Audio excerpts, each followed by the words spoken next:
गणपती बाप्पा येणार म्हणलं की सोबत गौराई येते आणि गौराई म्हटलं की फराळाचं तर बनवावंच लागतं. आता फराळाचं अगदी कमी वेळेमध्ये आपण छान चटपटीत कसं बनवायचं हा सगळ्यांना पडणारा प्रश्न आहे. म्हणूनच आज मी ही बिना बांधण्याची रेसिपी घेऊन आले. नमस्कार, मी शिवानी. तुम्हा सगळ्यांचं स्वाद किचन ह्या यूट्यूब चॅनलवर अगदी मनापासून स्वागत करते. गणपती बाप्पांसोबत गौराई येते आणि बऱ्याच घरात लगबग सुरू होते, ती म्हणजे फराळाची. आणि आज आपण त्यातला एक पदार्थ बघतोय, तो म्हणजे आपण बिना भाजण्याची रेशनच्या तांदळाची झटकीपट तितकीच कुरकुरीत आणि खमंग अशी चकली बनवतोय. रेसिपीचं प्रमाण अगदी परफेक्ट आहे आणि रेसिपी पण अगदी 100% परफेक्ट आहे. त्यामुळे तुम्ही ही रेसिपी अगदी डोळे झाकून बनवू शकता, याची मी तुम्हाला खात्री देते. आणि ह्या रेशनच्या तांदळाच्या पिठामध्ये साधारणपणे 2 वाटी पिठामध्ये आपण ही 1 किलो चकली बनवतो. तर त्यासाठी इथं बघा एका मी कढई ठेवली आणि एका वाटीनं मी सगळं प्रमाण सेट करून घेतलं. आता 2 वाटी इतकं मग आम्ही पाणी घालून घेते. तुम्ही हे प्रमाण जे आहे ते एका मेजरिंग कपानं किंवा घरातल्या कोणत्याही आमटीच्या वाटीनं हे प्रमाण घेऊ शकता. सुरुवातीला मी 2 वाटी पाणी घातलं. त्यामध्ये मी 1 मोठा चमचा पांढरे तीळ घातले. पांढऱ्या तिळामुळे खमंगपणा येतो आणि त्याबरोबर रेसिपी खूप छान दिसते ही. चवीनुसार मीठ, 1 चमचा काश्मीरी लाल तिखट घातलं. तुम्हाला जास्त हवं तुम्ही थोडं जास्त पण घालू शकता. 1 चमचा ओवा घेतला. हातावर थोडासा घसकटून घालायचा, जेणेकरून ओव्याचा सुगंध चकलीमध्ये खूप मस्त येतो. त्यानंतर 2 मोठे चमचे आपण बटर वापरतोय. तुमच्याकडे जर बटर नसेल, तुम्ही 2 मोठे चमचे साजूक तूप किंवा 2 मोठे चमचे तेल पण वापरू शकता. आता हे सगळे जिन्नस बघा सुरुवातीला चांगले मिक्स करायचे. त्यामध्ये पाव चमचा मी हळद घातली. पुन्हा बघा सगळं चांगलं मिक्स करून पाण्याला चांगली उकळी आणली. पाण्याला चांगली उकळी आल्यानंतर गॅस अगदी बारीक करायचा आणि ज्या वाटीने आपण पाणी घेतलं होतं, त्याच वाटीनं इथं बघा मी अर्धी वाटी हा रवा घेतलाय. हा रवा बारीक जाड कसाही घेऊ शकता. फक्त हा रवा जो आहे तो आपण कच्चा म्हणजे न भाजलेला रवा आपण इथं वापरतोय. आता रवा घातल्यानंतर बघा पटापट हा सगळा चांगला मिक्स करून घ्यायचा. यामध्ये कोणत्याही प्रकारच्या गाठी किंवा गुठळ्या होणार नाही याची मात्र काळजी घ्यायची. आता रवा जो आहे तो गरम पाण्यामध्ये टाकल्यामुळे तो पटकन चांगला फुलतो देखील. ही जी चकली आहे ती आपण 2 वाटी तांदळाच्या पिठापासून बनवतोय आणि रेशनच्या तांदळाचं पीठ वापरतोय. त्याबरोबर ही रेसिपी आपण ना साधारणपणे 1 किलोपेक्षा जास्त चकल्या आपण ह्या घरामध्ये बनवतो. आता 2 मिनिटं बघा हे मिक्स केल्यानंतर असंच ठेवलं. रवा चांगला फुलला गेलेला आहे. पुन्हा बघा हे सगळं मी चांगलं असं मिक्स करून घेतलेलं आहे. रवा अगदी छान फुलला गेला आहे किंवा अगदी छान शिजला गेलेला आहे. आता ना आपण बारीक गॅसमध्ये आपण ह्याच्यामध्ये ज्या वाटीनं रवा किंवा पाणी घेतलं होतं, त्याच वाटीनं मी 2 वाटी इतकं तांदळाचं पीठ मोजून घेतलं आणि ते घातलं. आता हे तांदळाचं पीठ जे आहे ते रेशन तांदूळ होते माझ्याकडं, ते मी बारीक करून घेतले होते आणि ते वापरलेले आहेत. आपल्या सगळ्यांच्या घरात इझिली आपल्याला हे तांदळाचं पीठ मिळतं. तर हे सगळं बघा चांगलं मिक्स करायचं. पीठ मिक्स करते वेळी गॅस बारीक ठेवायचा, म्हणजे अजिबात पीठ खाली चिकटत नाही. मी ह्या रेसिपी सांगितलेलं जे काही प्रमाण आहे, जर तुम्ही ह्या प्रमाणामध्ये आणि परफेक्ट जर रेसिपी तुम्ही बघून बनवली, तर तुमची पण ही चकली जी ती अगदी परफेक्ट बनवेल आणि तुम्ही पण ही रेसिपी अगदी अशीच बनवाल. आता बघा हे सगळं मिक्स केल्यानंतर गॅस गॅस बंद करून ह्याच्यावरती झाकण ठेवायचं, म्हणजे हे पीठ जे आहे ते पुन्हा चांगलं असं वाफलं जातं आणि याला छान अशी वाफ पण येते. 10 मिनिटानंतर बघा मी झाकण काढून घेतलेलं आहे आणि पुन्हा एकदा हे पीठ सगळं मी चांगलं असं मिक्स करून घेते. आपण जे गरम पाणी वापरलं होतं त्यामुळे हे जे पीठ आहे ते पटकन असं शिजतं आणि जो काही रवा घेतला होता ह्याच्यामुळं काय होतं, रवा तर आपण आधी शिजवून घेतला होता. आता हे जे सगळं पीठ आहे ते आपण एका मोठ्या ताटामध्ये काढून घेणार आहोत. पीठ जे आहे ते सुरुवातीला खूप गरम असतं, त्यामुळे थोडं थांबून किंवा कोमट झाल्यानंतर अशा पद्धतीनं हातानं हे सगळं पीठ बघा सुटं करून घ्यायचं, जेणेकरून जे काही मसाले असतील किंवा जी काही पिठं आपण वापरली ती छान अशी एकसारखी होतील आणि अगदी मस्त होतील. पीठ बघा चांगलं वाफलं गेल्यामुळे ना अगदी मस्त असं हलकं फुलकं असं तयार झालेलं आहे. आता आपण थोडासा थंड पाण्याचा वापर करून ह्याचा एक चांगलासा घट्टसर असा गोळा मळून घेणार आहोत.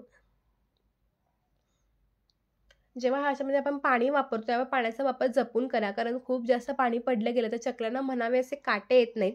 आणि चकलीचं पीठ जे आहे ते नेहमी लक्षात ठेवा थोडं घट्टसर असावं, म्हणजे चकल्या अगदी मस्तपैकी बनतात.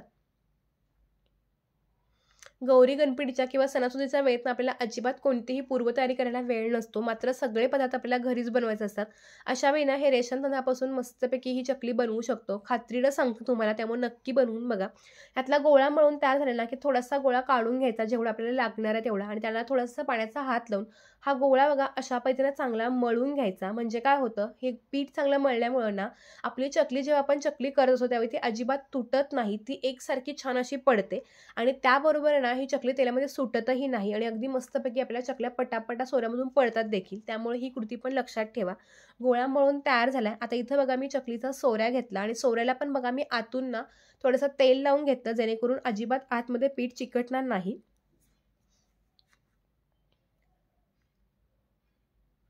आणि त्यानंतर आता आपण ह्यामध्ये अशा पद्धतीनं हा गोळा टाकून घेतो आणि घट्ट असं ह्याचं झाकण बसवून घेणार आहोत. तर मी मला मगाशीच सांगितल्याप्रमाणे आपण 2 वाटी इथं रेशन तांदळाचं पीठ वापरलं आणि त्यामध्ये साधारणपणे 1 किलोपेक्षा जास्त, आणि जर तुम्हाला मोजून प्रमाण सांगायचं झालं तर साधारणपणे ह्या 52 ते 53 चकल्या मीडियम साईजच्या बनतात. तुम्ही जर थोडीशी चकली मोठी बनवणार असाल तर तुमचं थोडंसं प्रमाण कमी बनेल, आणि जर ह्याच्यापेक्षा छोट्या चकल्या बनवणार असाल तर थोड्या जास्त पण चकल्या बनतील. मी वजनही करून बघितलं तर ह्याच्या साधारणपणे ह्या 1.25 किलो इतक्या वजनाप्रमाणात भरतात. त्यामुळे अगदी मस्तपैकी कमी साहित्यात कमी वेळामध्ये मात्र मस्त अशी चकली बनते. बऱ्याच जणांची चकली आतून मऊ होते, तर ही चकली अजिबात मऊ होत नाही. तुम्ही जितके दिवस ही चकली ठेवाल तितके दिवस ही चकली कुरकुरीत राहण्याची 100% खात्री आहे. आता सगळ्या चकल्या बघा मी अशाच पद्धतीने करून घेते. चकल्या करताना त्या अजिबात मध्येही कुठेही मोडत नाहीयेत, ना त्या अजिबात तुटत नाहीत. एकसारख्या आपण ह्या चकल्या करू शकतोय. मला देखील भाजणीची चकली भयानक आवडते, पण त्या बऱ्याचदा भाजणीच्या चकल्यांना बऱ्याच वेळा बिघडतात. त्यावेळीपासून मी अशी चकली बनवायला सुरू केली आणि ही चकली माझ्या घरात सगळ्यांना खूप आवडते. अगदी आयत्यावेळी पण आपण बनवू शकतो. प्रवासामध्ये कुठेतरी आपल्याला घेऊन जायचं त्यावेळी पण बनवू शकतो.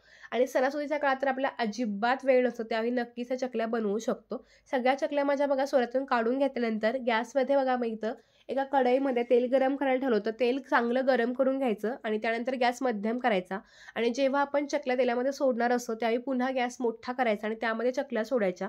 एक गोष्ट लक्षात ठेवा, जेव्हा आपण चकली करतो तेव्हा सुरुवातीला सगळ्या चकल्या एकदम तेलामध्ये न सोडता सुरुवातीला आपण तेलाची चाचपणी करण्यासाठी आपण 1 किंवा 2 चकल्या अशा पद्धतीने सोडून घ्यायच्या.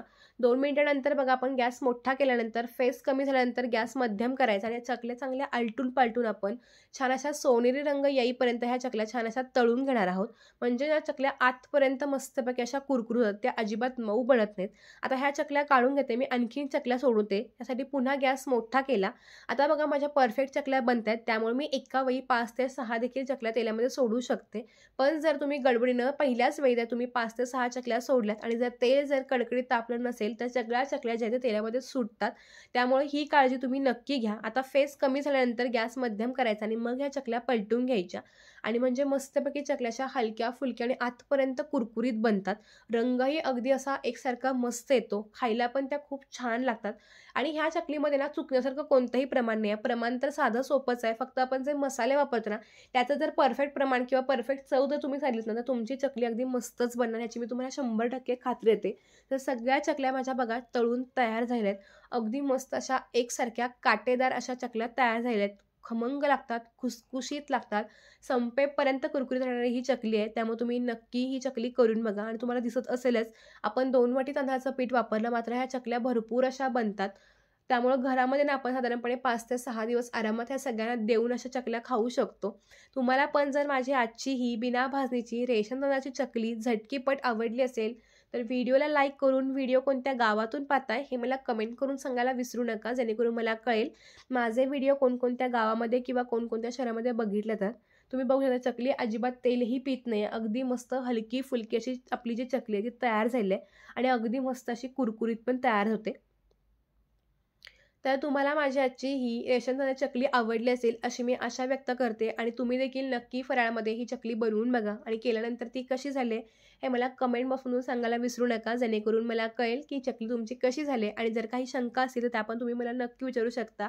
चला तर मग भेटू अशाच एका नवीन आणि छान व्हिडिओसोबत. तोपर्यंत मस्त राहा, खात राहा आणि स्वतःची काळजी घेत राहा. धन्यवाद. Bye bye.